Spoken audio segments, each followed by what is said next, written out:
Reforços que o Fluminense deseja são revelados. Amanhã tem rodada dupla, tem Flusão em dose dupla no Maracanã. E a gente tem as parciais de ingresso para trazer para você, além de novidades sobre um jogador do Fluminense que está um tempinho sem jogar, estava machucado e está retornando aos gramados. Muita coisa do Flusão nesse vídeo aqui, então desde já eu te convido a deixar o like, a se inscrever aqui no canal, a ativar o sininho para não perder nada. Depois da vinheta vamos falar muito do Flusão.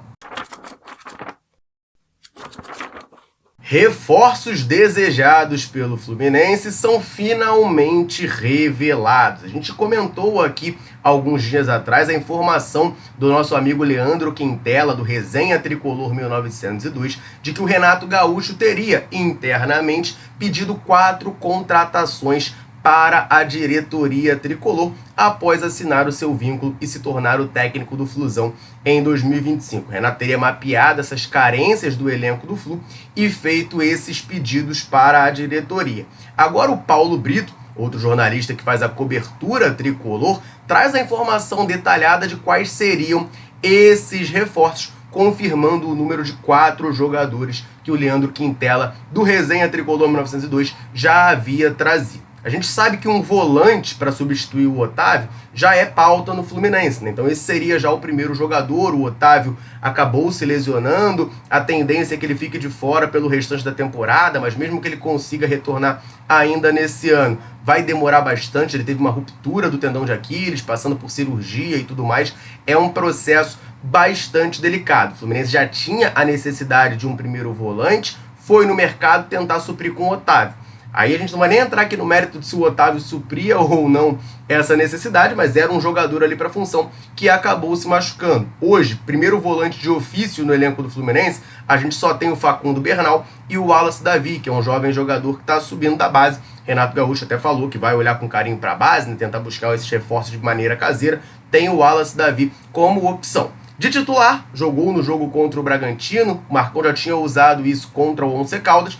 O Martinelli foi recuado para fazer esse camisa 5 e o Hércules volta ao time titular como esse camisa 8, fechando essa dupla de volantes. A lacuna nessa posição do Fluminense existe desde a saída do André. Aliás, na minha visão, mesmo com a presença do André já havia essa lacuna, porque quando o André jogava aqui a gente não tinha um reserva para ele. O Fluminense até contratou o Thiago Santos, que é um jogador que o Renato Gaúcho gosta muito, trabalhava com ele no Grêmio, mas o Thiago Santos se tornou zagueiro aqui. Então a gente não tinha um reserva para o André. Só que o André sempre foi fisicamente privilegiado, jogava a maior parte dos jogos. No ano passado, quando ele se machucou, a gente sentiu um pouquinho, né, essa ausência dele, muitas vezes fazendo uma dupla com Martinelli e Lima, o Nonato aparecendo por ali também. Bernal foi contratado no meio do ano, ainda não conseguiu se firmar com a camisa do Fluminense. Eu acho até natural, um processo de adaptação que o jogador passa, ainda mais ele sendo um jovem jogador uruguaio, nunca jogou aqui no futebol brasileiro, está ainda, né, se ambientando tanto com o país quanto com a língua e tudo mais. Eu acho que é um processo que realmente leva um pouquinho mais de tempo, um jogador que sempre foi muito bem cotado por quem acompanhava, com bastante potencial. Acho que a tendência é que ele evolua até ao longo dessa temporada de 2025. Eu já dei essa posição minha algumas vezes aqui. Quero ver o Bernal também ganhando um pouco mais de oportunidade com o Renato. Mas eu concordo que o Fluminense precisa sim de uma contratação ali para camisa 5, para um cara que chegue para jogar, né? Chegue para tomar conta da posição ali. E aí isso acho que vai até fazer o Bernal subir de nível, porque o Bernal, para virar titular, vai ter que superar esse cara. Vai fazer também o Martinelli, o Hércules, quem jogar ali de segundo volante, subir esse nível com um cão de guarda mais protetor ali. Então eu concordo com isso. A gente já sabia desse interesse do Fluminense em um volante. Mas agora tem outros 3 reforços que o Renato Gaúcho pediu para a diretoria tricolor, e aí a gente já sabe agora as posições. O Paulo Brito falou que o Renato pediu reforços para a lateral, não especificou qual lado, né, se é o lado esquerdo ou o lado direito, mas fato é, nesse momento exato, né, que eu gravo esse vídeo, o Fluminense está com 2 desfalques na lateral. O Guga, a gente falou ontem aqui, saiu lesionado no jogo contra o Bragantino, teve uma lesão de grau 2 na coxa esquerda, no posterior da coxa esquerda, deve desfalcar o Fluminense por cerca de 45 dias. Então o Samuel Xavier volta ao time titular e a gente tem a possibilidade de ver algum jovem da base sendo promovido para compor o elenco, né, para viajar ali com o time do Flu. No treino da segunda-feira, o Caio Borges que era o titular na lateral direita da Esquadrilha 07, o time do Sub-17 tricolor, que tinha o Wallace, tinha o Riquelme, tinha o Isaac, treinou com a equipe principal. Também tem a possibilidade do Júlio Fidelis, que é o titular do Sub-20 tricolor, nascido em 2006, também ganhar algumas oportunidades ali na equipe de cima e ser observado pelo Renato Gaúcho enquanto esse reforço não é contratado. Na lateral esquerda, situação parecida, o Gabriel Fuentes está machucado, vinha sendo o grande destaque, um dos grandes destaques do Fluminense na temporada, se lesionou no primeiro jogo da final do Campeonato Carioca. Quem está jogando por ali nesse momento é o René como titular. Para a esquerda, você ainda tem a possibilidade de botar o Freitas por ali, né? O Freitas zagueiro foi titular no último jogo. Ele joga também de lateral esquerdo, né? No União La Calera, principalmente no Chile, ele jogou muito ali. No Alianza ele fazia um zagueiro pela esquerda numa linha de 3, mas também já jogou pela lateral esquerda, poderia ser uma opção. E a gente tem também o Léo Jance, lateral esquerdo do Sub-20 tricolor, foi promovido de maneira definitiva à equipe profissional do Flu. É bem verdade que semana passada, no Fla-Flu do Brasileirão Sub-20, ele desceu para jogar aquela partida, mas nesse momento está treinando com a equipe principal do Fluminense. A informação que a gente tem é que ele foi promovido em definitivo e é um jogador observado ali pelo Renato Gaúcho, pode ganhar algumas oportunidades. Eu considero que as duas laterais do Fluminense precisam de reforços, tá? A lateral direita, nenhuma das duas opções me inspira confiança. Não é segredo para ninguém que acompanha a Central há mais tempo que eu não gosto do futebol do Samuel Xavier. É um jogador que me irrita muito. E o Guga também, assim, por mais que eu ache ele melhor tecnicamente do que o Samuel, e aí vai ter gente que vai discordar ou não, fiquem à vontade para discordar nos comentários, mas eu prefiro o jogador Guga do que o Samuel. Só que, cara, o Guga não consegue engrenar no Fluminense, ele não consegue ter as atuações que ele promete ter. O Guga, você vai pegar um jogo que ele vai muito bem, geralmente jogos difíceis, e em outros jogos ele, enfim, falha muito, é um cara que eu não sinto aquela confiança nele. Então eu gostaria de ter um outro nome, né, mais firme ali para a lateral direita, de mais qualidade. E para a esquerda também, o René é um jogador que não me agrada nem um pouco, foi uma contratação que eu não gostei, que o Fluminense fez no começo do ano, veio ali para compor aquele elenco ali, disputar a vaga com o Fuentes. Fuentes começou muito bem a temporada, mas acabou se lesionando, agora a gente está tendo que ver o René jogar. Nem achei o René tão mal contra o Bragantino não, mas não é um jogador que me agrada, então se tivessem reforços para as duas laterais eu não ficaria chateado não. Mas de acordo com o Paulo Brito, é para uma das duas, ele só não especificou qual. A outra posição que o Renato Gaúcho quer reforços no Fluminense, essa para mim é a situação mais clara, né, mais nítida que o Fluminense precisa, é de zagueiro. A gente tem o Thiago Silva, que é o melhor zagueiro da América do Sul, ponto. Só que para jogar ao lado dele, a gente tem uma lacuna muito grande. No começo do ano, a gente teve o Thiago Santos jogando por ali. O Thiago Santos não conseguiu jogar bem nessa temporada. Na temporada passada tem até gente que fala que ele não foi tão bem assim. Ao meu ver, ele passou ali no teste, né? Ele fez uma temporada boa ano passado, nada de absurdo, mas fez uma temporada boa. Só que, cara, o Thiago Santos não tem nível para ser esse titular ao lado do Thiago Silva, e o 2025 dele, muito ruim, até chegou a se machucar, ficou um tempo de fora. Muito ruim o 2025 do Thiago Santos. Não dá para ele ser o titular ao lado do Thiago Silva. A outra opção que a gente tem é o Inácio, começou a jogar depois ali como titular. Outro zagueiro que não me agrada, o Fluminense foi lá no futebol peruano contratá-lo no ano passado, no meio do ano, gastou ali cerca de 10, 12 milhões de reais, e é um zagueiro que também não me inspira nenhuma confiança. O Inácio chega a falhar no Fla-Flu decisivo ali, né? Enfim, não gosto do jogador, eu acho... Não me agrada, não me inspira nenhuma segurança o Inácio. Jogador alto, mas que não vejo ele ganhando tantas bolas aéreas assim, vejo ele toda hora perdendo no corpo para adversários mais baixos e mais fraquinhos fisicamente do que ele, e na velocidade também é uma situação complicada para ele. Não me agrada o jogador. Quem jogou titular o último jogo foi o Freitas. Freitas também não me agrada nem um pouco, né? É um cara que supostamente tem uma boa saída de bola por ser canhoto ali e tal, fazer o quarto zagueiro, mas erra bastante passe e defensivamente, que é onde importa, não me agrada o futebol dele também, não me passa nenhuma segurança. Outra opção que a gente tem no elenco é o Manuel, corre muito por fora nessa briga, né? Ele renovou o contrato com o Flu no começo dessa temporada, aceitou uma grande redução salarial para permanecer por aqui. Começou a temporada lá com o time do Marcão, aquele time super alternativo, jogando, mas depois que o time principal começou a atuar, ele teve muito pouco minuto, muito pouca oportunidade. É um jogador que, assim, o Manuel, em tese, para mim, ele é o melhor de todos eles.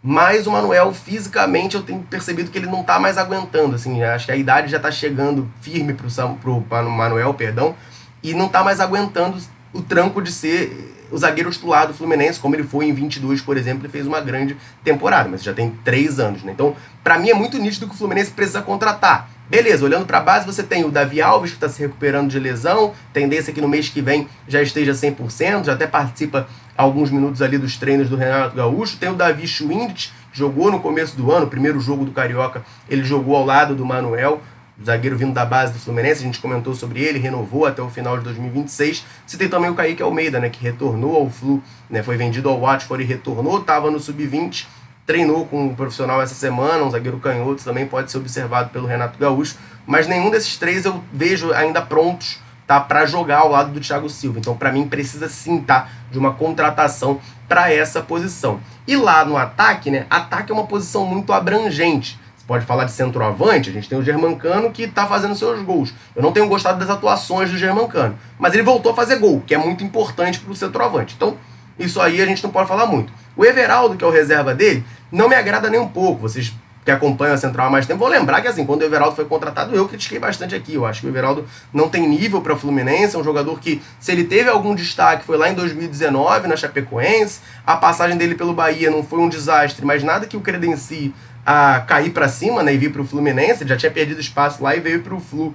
Não me agrada esse jogador ali para composição de elenco. Então, assim, um camisa 9 de mais nome para disputar essa vaga com o Germancano, eu não ficaria chateado se ele viesse. Mas acho difícil porque a gente já tem o Everaldo que chegou aqui, né? Beleza que o Lelê saiu e tal, a gente tem só 2 centroavantes, mas não vejo muito o Fluminense indo para essa posição. Aí tem os lados de campo, né? As alas ali, os pontas do Fluminense. A gente joga com a área de um lado, Canóbio do outro, aí a gente no banco tem o Keno.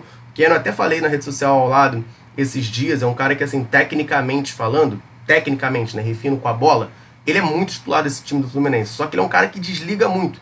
E eu nem acho que seja uma questão física por conta da idade, não, porque esse relato do Keno ser esse cara desligado, que dá esses lampejos, né, tem um momento que o Keno parece estar muito focado no jogo, ele vai achar 2, 3 jogadas fantásticas e teu time vai ganhar um jogo, vai ganhar um campeonato, né, como ele fez na final da Libertadores dando 2 assistências.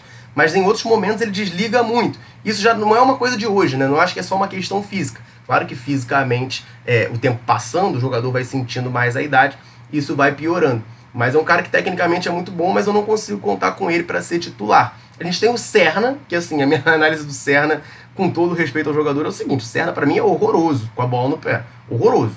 Mas ele tem a sua utilidade, né? Principalmente com o Mano Menezes, ele conseguia ter uma utilidade, e ele tem muita estrela, né? Isso é bizarro, o Serna tem muita estrela. Se a gente tá na Série A hoje é porque ele meteu aquele gol contra o Palmeiras lá no Allianz Parque, o Fluminense nunca tinha vencido lá, o gol foi do Serna, e ele teve muito mérito, né? Passou no contra-ataque, driblou bem o zagueiro e fez o gol ali que salvou o Fluminense do rebaixamento. Tecnicamente falando, eu acho o Serna fraquíssimo, eu acho a tomada de decisão dele péssima, mas é um jogador que faz parte do plantel e tem ali a sua utilidade. Não seria a minha primeira opção jamais, mas está ali, né? Eu acho que daria para ter um reforço para a posição. Claro, a gente tem o Lavega também, que ainda não estreou. Você tem, não, o Lavega estreou, né, como lateral esquerdo contra o Fortaleza. Mas você tem o Lescano, que também pode jogar um pouquinho mais pelos lados. Opções a gente até tem, né? Tem o Riquelme, que está machucado, mas talvez o Renato Gaúcho queira um cara mais pronto para chegar e jogar nesse time do Fluminense. Então são 4 reforços que o Flu busca: volante para substituir o Otávio, lateral, zagueiro e atacante. Você concorda com essa análise do Renato Gaúcho? Tem alguma outra posição que você acha que o Fluminense precisa contratar? Comenta aqui embaixo pra gente trocar aquela ideia.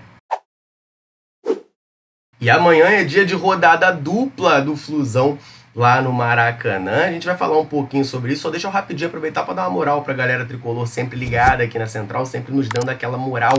Em todo vídeo eu convido você que está assistindo a comentar aqui embaixo, falar seu nome, de onde você acompanha a Central. A galera chega junto, comenta e sempre que a gente pode, a gente vem aqui e manda aquele abraço. Nesse vídeo eu vou mandar um abraço pro da Mata de Petrópolis, pro João Carioca lá de Sergipe, Billy Medeiros de Camboinhas em Niterói, pro Renato de Santo Aleixo, pro Jean Carlos lá de Asa Norte em Brasília e pro Robson aqui do Rio de Janeiro. Um abração pra galera tricolor ligada na Central, convite mais do que reforçado. Se quer que a gente mande um abraço, um salve, cite o seu nome, comenta aqui embaixo, me fala o seu nome e de onde você tá nos assistindo. Beleza? A quinta-feira vai ser ótima para quem gosta do Fluminense em todos os aspectos, não só no futebol masculino profissional. Isso porque a gente vai ter rodada dupla em Maracanã / Maracanãzinho. O Fluminense vai enfrentar o SESI Bauru na Superliga de Vôlei Feminina às 6 horas no Maracanãzinho.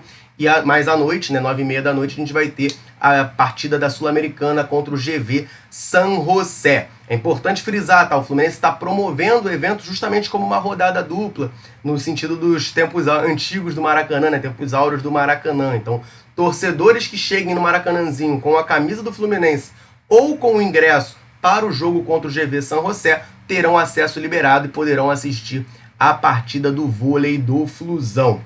Para essa partida do vôlei, já são mais de 4.000 ingressos vendidos, mas com esse adendo, né, de que a galera que for para o jogo de futebol masculino profissional vai poder entrar lá no Maracanãzinho para acompanhar essa partida, dar esse apoio para nossas guerreiras do vôlei nessa partida muito decisiva da Superliga. Na Copa Sul-Americana, mais à noite, no futebol masculino profissional no Maracanã, já são mais de 15.000 ingressos vendidos até o momento. Quem traz essas informações para a gente é o Marcelo Neves, lá do GE. Então, ainda não deu aquela empolgada para lotar o Maracanã, mas teremos um público bem honesto, se tratando de uma segunda rodada de fase de grupos da Sul-Americana, numa quinta-feira à noite e tudo mais. Devemos ter um Maracanã ali, pelo menos com o setor sul cheio. Minha estimativa conhecendo o Fluminense, vamos momento de palpite aqui. Minha estimativa conhecendo o Fluminense, conhecendo a torcida, é que a gente chegue aí amanhã nesse jogo com uns 27.000 torcedores no estádio, né? Já tem 15 até agora, vai vender alguns ingressos até amanhã. Na hora do jogo a gente sabe como é que é a torcida do Fluminense, né? Compra muito ingresso na hora. Meu palpite é uns 27.000 tricolores no Maracanã, empurrando o Flusão rumo a essa vitória, a segunda vitória na Copa Sul-Americana. E a gente tem atualizações para trazer sobre o jogador do Fluminense que estava lesionado. Mas antes disso eu quero lembrar você, ligado aqui na Central, de correr no comentário fixado desse vídeo, porque lá você vai encontrar o link do canal da Central no WhatsApp. E nesse canal você fica por dentro de tudo que acontece com o Flusão na palma da sua mão, diretamente no seu celular. Para fazer parte é muito fácil e muito simples. Você vai correr no comentário fixado, vai clicar no link e automaticamente vai ser redirecionado para o canal da Central no WhatsApp. Aí você vai apertar o botão seguir, que fica no canto superior direito da sua tela, e dessa maneira gratuita e muito fácil, você começa a receber tudo que acontece com o Flusão na palma da sua mão, diretamente no seu celular. Combinado? Te aguardo por lá. Vamos falar dessa informação importante. Quem traz pra gente é o Portal Lance, falando do meio-campista Renato Augusto. Renato Augusto, existia uma expectativa de que ele ganhasse um pouco mais de minutos no começo desse ano, desde que o Paulo Henrique Ganso teve o problema da miocardite diagnosticado. Apesar disso, numa partida contra o Madureira, logo no primeiro jogo do Renato como titular, ele acabou sofrendo uma lesão no ombro, né, ali na clavícula, precisou passar por cirurgia e ficou bastante tempo parado. Desde então, o Mano Menezes, na época, né, utilizou bastante o Arias por dentro, utilizou o Lima também ali nessa função que geralmente quem faz é o Paulo Henrique Ganso. Mas o Portal Lance traz pra gente que o Renato Augusto já está recuperado de cirurgia, né? A gente já tinha comentado isso aqui algumas semanas atrás, já tem mais ou menos umas 2 semanas que o Renato Augusto já tem feito naturalmente, né? Normalmente, os treinos com o elenco tricolor, treinando com bola e tudo mais. No entanto, o Portal Lance traz pra gente que o seu retorno às relações do Flu, né, a ser relacionado para a partida, ainda não tem data definida. E aí resta a dúvida, né, se isso é uma opção do treinador de não relacionar o Renato, ou se é uma questão ainda do departamento médico por conta de, treino ele consegue fazer porque o choque, o impacto que vai ter ali no ombro é menor, mas uma partida, o jogo mais pegado, ele ainda não está pronto. Eu imagino que seja essa segunda opção. Mas o Renato Augusto é um cara que a gente, como torcedor do Fluminense, meio que já descartou, né? Entende que ele não vai ter condições de ajudar o clube, que ele não vai, enfim, foi uma grande decepção. Eu, particularmente, fui muito a favor da contratação dele, sempre fui fã do jogador, mas o Renato Augusto ainda não conseguiu mostrar no Fluminense o futebol que ele mostrou em outros lugares, que fez, eu pelo menos, né, me fez me empolgar com a sua chegada no Flu. Só que, cara, apesar disso, ele é um jogador que, assim, se vocês me perguntarem quem que você acha que pode ressurgir com o Renato Gaúcho no Fluminense, eu acho que o Renato Augusto é um cara desses. Ele faz todo o perfil de jogador que o Renato gosta. É aquele meia mais técnico, mais cerebral, por mais que seja um veterano, é um cara que teve uma carreira muito sólida, né, se destacou muito em muitos lugares, foi de seleção brasileira, etc e tal. Para mim, ele tem todo aquele perfilzinho de jogador que o Renato Gaúcho vai querer recuperar aqui no Fluminense. Então, assim, não se surpreendam, tá? Se o Renato Augusto voltar a ganhar algumas oportunidades, se o Renato Gaúcho tentar recuperá-lo. Se vai conseguir ou não, são outros 500, mas ele já está se recuperando dessa lesão e muito em breve deve ser opção para o treinador nas relações do Fluminense. Eu quero saber de você, torcedor tricolor, ligadinho aqui na Central Fluminense. E aí, você confia que o Renato Augusto pode dar a volta por cima? Pode ser útil para o Flusão ainda nessa temporada de 2025? Então deixa um comentário aqui embaixo pra gente trocar aquela ideia. Combinado? Vou ficando por aqui, um abraço, saudações tricolores, tamo junto.